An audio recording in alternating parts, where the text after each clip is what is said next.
अस्सलाम वालेकुम। उम्मीद है आप सब खैरियत से होंगे। जैसा कि आप जानते हैं कि मेरा नाम मोहम्मद दानियल मोहम्मद सलीम है और हमने लास्ट वीडियो लेक्चर में अपने मैथमेटिक्स क्लास 9 और क्लास मैट्रिक यानी क्लास 9 और क्लास 10 ग्रेड 9 और ग्रेड 10 के मैथमेटिक्स का स्टार्ट लिया था। ठीक है, लास्ट वीडियो लेक्चर में हमने डेफिनेशन ऑफ सेट और डेफिनेशन ऑफ सबसेट पे बात की थी कि what are sets, what are subset, subsets की किस्में यानी कि टाइप्स क्या होती है, इस पर भी बात कर ली थी हम। ठीक, आज हम पढ़ेंगे some important sets of numbers यानी कि कुछ इंपॉर्टेंट सेट्स ऑफ नंबर हमारी बुक में दिए हुए हैं। जैसा कि अगर आप अपनी बुक खोलेंगे सिंटेक्स बोर्ड की तो उसके फर्स्ट पेज पे जहाँ पे सेट्स का इंट्रो है उसी के नीचे इन्होंने बहुत सारे नंबर्स लिखे हुए, हमने आपके लिए यहाँ लिख दिए। ठीक है, तो आइए स्टार्ट करते हैं। Important sets of number 1 n 1 2 3 4 5 6। अच्छा, ये डॉट डॉट डॉट डॉट का मतलब है कि ये जो सेट है वो इनफाइनाइट सेट है। आई डोंट थिंक हमने बात की है कि इनफाइनाइट और फाइनाइट पर, but infinite sets are those sets which are not finished, which are not completed, which are continued, वो कहलाते हैं हमारे इनफाइनाइट सेट, जो जाते रहते हैं। जैसे काउंटिंग हो गई हमारी भाई, काउंटिंग कहाँ पे ख़त्म होती है? जब हम छोटे थे तब हम सोचते थे 100 पे ख़त्म होती होगी, 1000 पे ख़त्म हो गई होगी, लाख पे ख़त्म हो जाएगी, करोड़ पे ख़त्म हो जाएगी, लेकिन नहीं, काउंटिंग एक ऐसी चीज़ है जो चलती रहती है, जो इनफाइनाइट। ठीक है, तो सबसे पहले आता है हमारा सेट n बोले तो नेचुरल नंबर। ठीक है, set of natural number. Natural numbers वो नंबर्स होते हैं, जैसा कि आप जानते हैं नेचुरल वर्ड है ना, कोई चीज़ हमें नेचर में मिलती है या नेचर की तरफ से हमें हमारे पास है, नेचुरली तौर पे मौजूद है, तो वो मिनिमम टू मिनिमम कितनी होगी? 1 है ना, 0 नहीं हो सकती, 1 होगी। ठीक है, अब उस वक्त उस ज़माने में डेसिमल्स का दौर नहीं था, इस वजह से 1 के बाद 2, 2 के बाद 3, 3 के बाद 4, 4 के बाद 5 एंड सो ऑन चलता रहा। ठीक है, तो ऐसा सेट जो 1 से स्टार्ट होकर इनफाइनाइट तक जाए वो नेचुरल नंबर का सेट कहलाता है। ठीक है, इसके बाद आते हैं W बोले तो होल नंबर, N बोले तो नेचुरल नंबर, W बोले तो होल नंबर।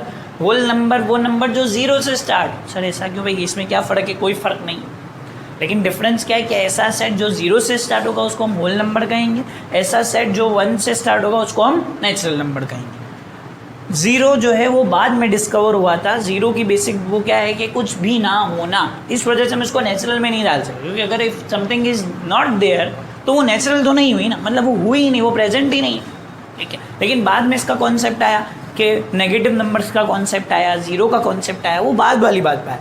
तो सिंपल वाली बात, नेचुरल नंबर वो नंबर होते हैं जो 1 से स्टार्ट होते हैं, होल नंबर वो नंबर होते हैं जो 0 से स्टार्ट। ठीक है, फिर आते हैं Z जो हैं वो होते हैं आपके इंटीजर्स। इंटीजर्स बेसिकली नंबर्स ही होते हैं, कोई नई चीज़ नहीं, नाम अलग है बस। Integers are of 2 kinds, positive and negative. So एक ऐसा सेट जिसमें पॉजिटिव और नेगेटिव दोनों नंबर्स एक साथ घुसेड़े जा चुके हो वो सेट ऑफ इंटीजर कहलाता है। सम सही है। देखो भाई, 0 +- 1 +- 2 +- 3, इसको कुछ लोग ऐसे भी रिप्रेजेंट करते हैं, वो भी ठीक है। Dot dot dot -3 -2 -1 0 1 2 3। शॉर्ट में बोले तो नंबर लाइन को रिप्रेजेंट करने वाला जो वो नंबर्स होते हैं या सेट होते हैं वो क्या कहलाते हैं? इंटीजर्स कहलाते हैं। अब मैं आपसे एक सवाल पूछता हूँ। फॉर सपोज मेरे पास नंबर है 1। ठीक है, ये क्या है? ये नेचुरल है, होल है कि इंटीजर? हमने कहा ये तीनों है। सही है, हम अभी सेट की बात करें, किसी एक पर्टिकुलर नंबर की नहीं बात करें कि वो कौन सा नंबर होता है। ठीक है, अब 1 तो ऑड भी है, तो इसी से हमारा निकलता है ऑड नंबर भी आते हैं और इवन नंबर भी आते हैं। ऑड नंबर को O से डिनोट करते हैं, जैसे यहाँ पे देखो 3 नोटेशंस लिखी हुई हैं, नेचुरल का N, होल का W और इंटीजर का Z। ठीक है, इसी तरह ऑड नंबर्स को O से डिनोट करते हैं, इवन नंबर्स को E से डिनोट करते हैं। ऑड नंबर्स वो नंबर होते हैं जो 2 के मल्टीपल नहीं होते, यानी कि जिसका जो 2 के टेबल में नहीं आते वो ऑड नंबर, जो 2 के टेबल में आते हैं वो इवन नंबर। करेक्ट है, आगे बढ़ो भाई। P for prime, prime minister नहीं बाबा, प्राइम नंबर्स। प्राइम नंबर्स वो नंबर्स होते हैं जो अपने अलावा, हाँ बिल्कुल, प्राइम नंबर्स वो नंबर्स होते हैं जो अपने अलावा किसी और के टेबल में ना आए एक्सेप्ट 1। सर यहाँ तो आपने 1 लिखा हुआ है, गलती हो गई बाबा, माफ़ी।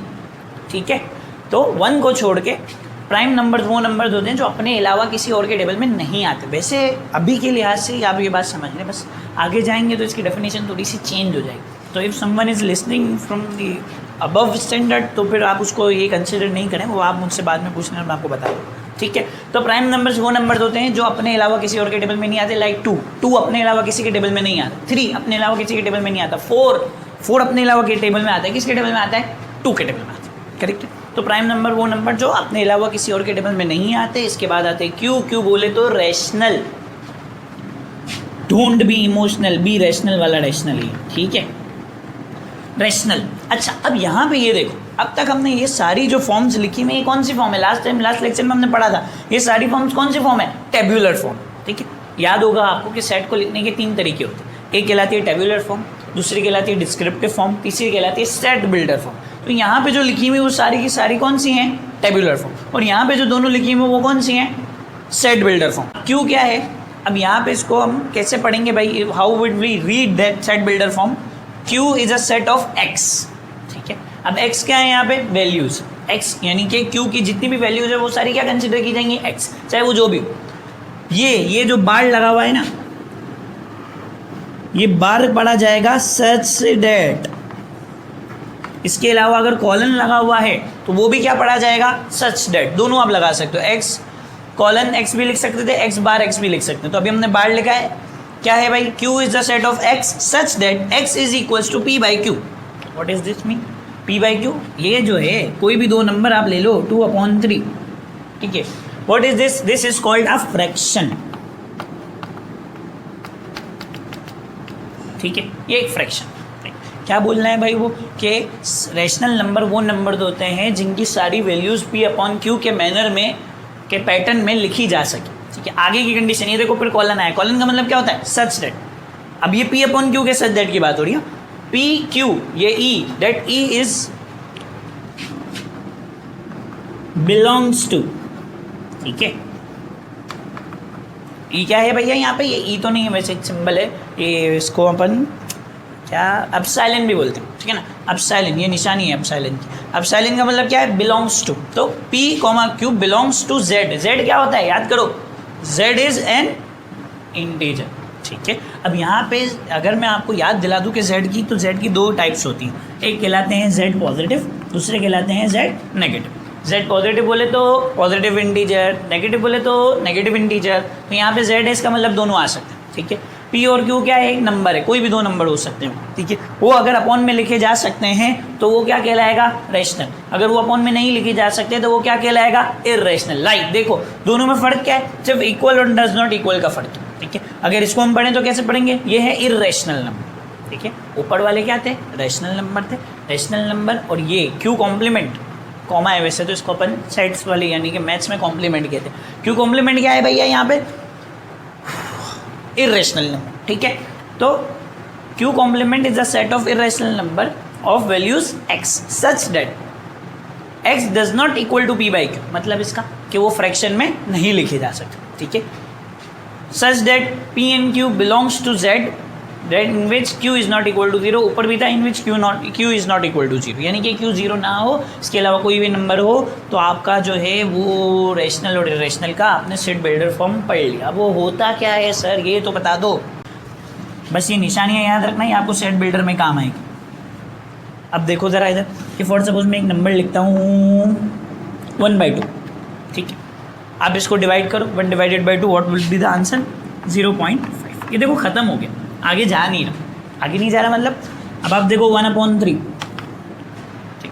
अब ये आगे जा रहा है, ये नंबर क्या है? 0.33333333333333।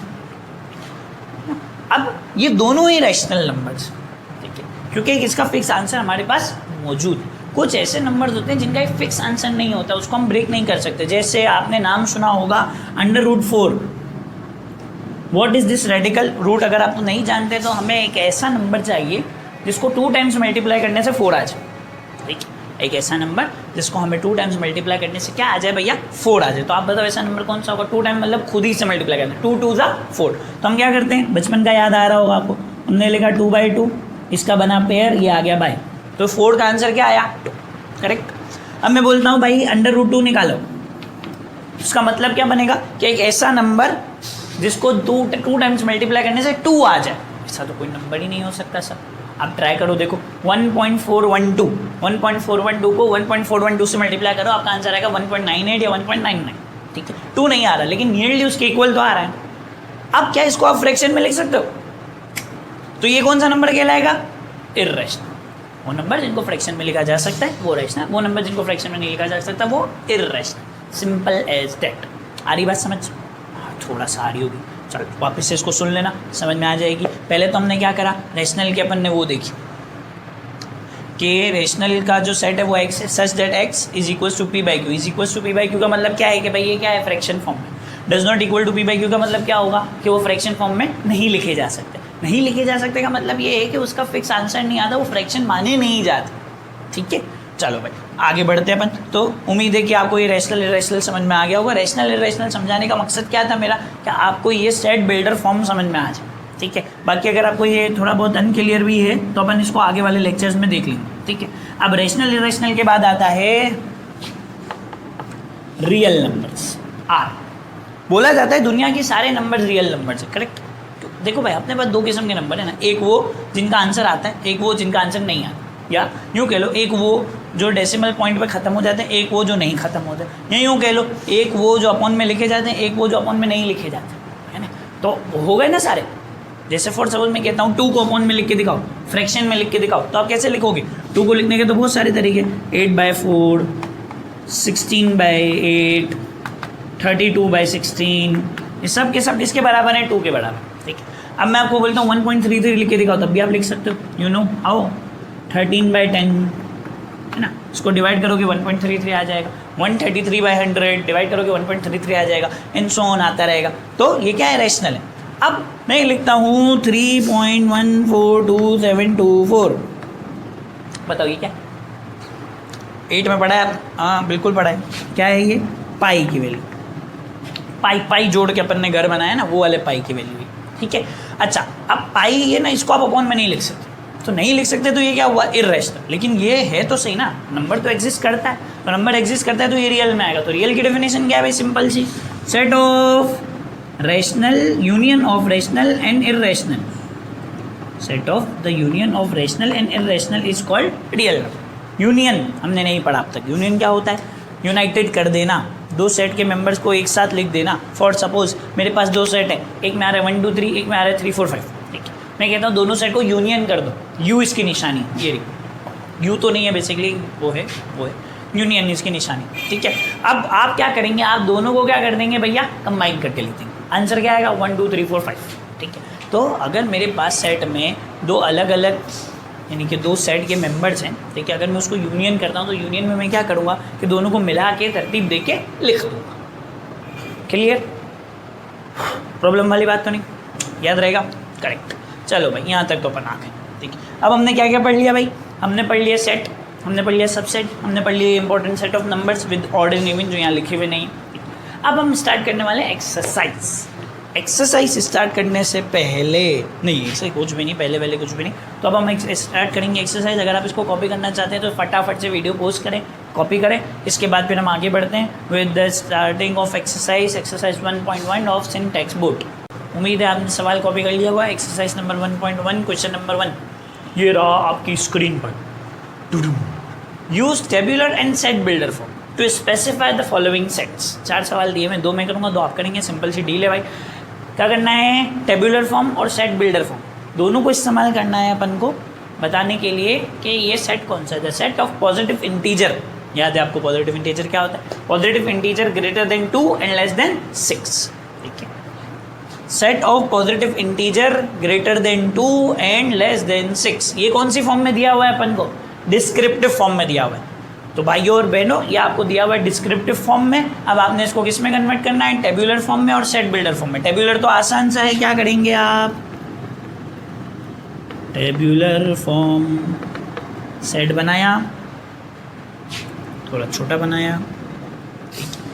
Set of positive integer greater than 2।